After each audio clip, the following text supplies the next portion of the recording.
డిఎస్సీలో అక్రమాలపై CBI విచారణతో పాటు రాష్ట్ర విద్యాశాఖ మంత్రి నారా లోకేష్ రాజీనామా చేయాలని నిరుద్యోగ భృతి చెల్లింపు వంటి ప్రధాన డిమాండ్ల సాధనే లక్ష్యంగా వైఎస్ఆర్సీపీ చేపడుతున్న ఉద్యమంలో భాగంగా రిలే నిరాహార దీక్షలు చేపడుతున్నారు.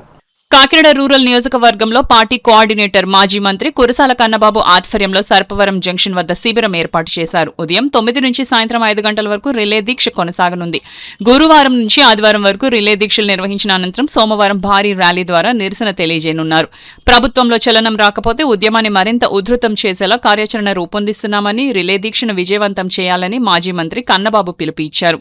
దీక్షలో కాకినాడ రూరల్ మండలంలోని గ్రామాలకు చెందిన పార్టీ నాయకులు, కార్యకర్తలు, నిరుద్యోగులు, డిఎస్సీ బాధితులు పాల్గొంటారని, అలాగే కరప మండలం, కాకినాడ అర్బన్లోని రూరల్ డివిజన్ల నుంచి ఒక్కొక్క రోజు దీక్షలో పాల్గొనేలా ప్రణాళిక తయారు చేసి దీక్షలు చేపడుతున్నామన్నారు. డిఎస్సీలో నష్టపోయిన అభ్యర్థులు స్వచ్ఛందంగా హాజరవ్వాలని ఆయన కోరారు. ఉద్యమం చేస్తూ ఉన్నాం.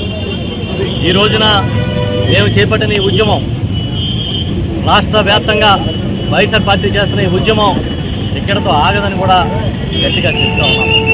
ఎందుకంటే యువతని, నిరుద్యోగుల్ని నిలువెత్తుగా మోసం చేసిన లోకేష్ విద్యాశాఖ మంత్రి తప్పకుండా రాజీనామా చేయాల్సిందే అనేది మా ప్రధానమైన డిమాండ్.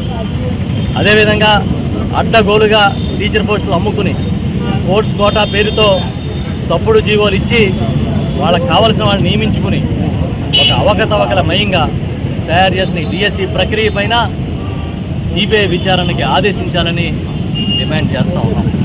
ఈ రెండింటితో పాటు ఫీజు రియంబర్స్మెంట్ దాదాపుగా 9,500 కోట్ల రూపాయలు ఈ రాష్ట్రంలో తెలుగుదేశం పార్టీ నాయకత్వంలో ఉన్న కూటమి ప్రభుత్వం బాకీ పడింది.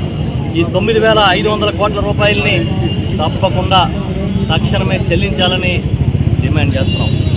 దాంతోపాటు నిరుద్యోగ భృతి ఇస్తానని చంద్రబాబు నాయుడు గారు చాలా పెద్ద పెద్ద ప్రగల్భాలు పలికాడు.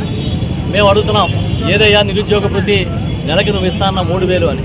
మరి నిరుద్యోగ భృతి ఇవ్వో, ఆడబిడ్డని ఇవ్వో, కనీసం ఒక కొత్త పెన్షన్ కానీ, ఒక కొత్త రేషన్ కార్డు ఇవ్వో, 50 ఏళ్ళకి ఎస్సీ, ఎస్టీ, బీసీ, మైనార్టీలకి పెన్షన్ ఇస్తానన్నావు. అదేదో ఎక్కడ చేసావో, ఎక్కడ పడేసావో, నువ్వు ఇచ్చిన హామీ నీకే తెలీదు. మరి ఇవన్నీ ఇలా పెట్టుకుని సూపర్ 6 ఇచ్చాం, అన్నీ అమలు చేస్తున్నాం, నేను గొప్పగా సంక్షేమాన్ని అమలు చేస్తున్నాను, ఏ విధంగా అబద్ధాలు చెప్తావు చంద్రబాబు నాయుడు అని అడుగుతున్నాం. మీకేమీ తప్పు అనిపించట్లేదా? మీరు చేసేది ఈ ప్రజలకి దగా అనిపించట్లేదా అని అడుగుతున్నాం. ఎట్టి పరిస్థితిలో నారా లోకేష్ రాజీనామా చేయాల్సిందే.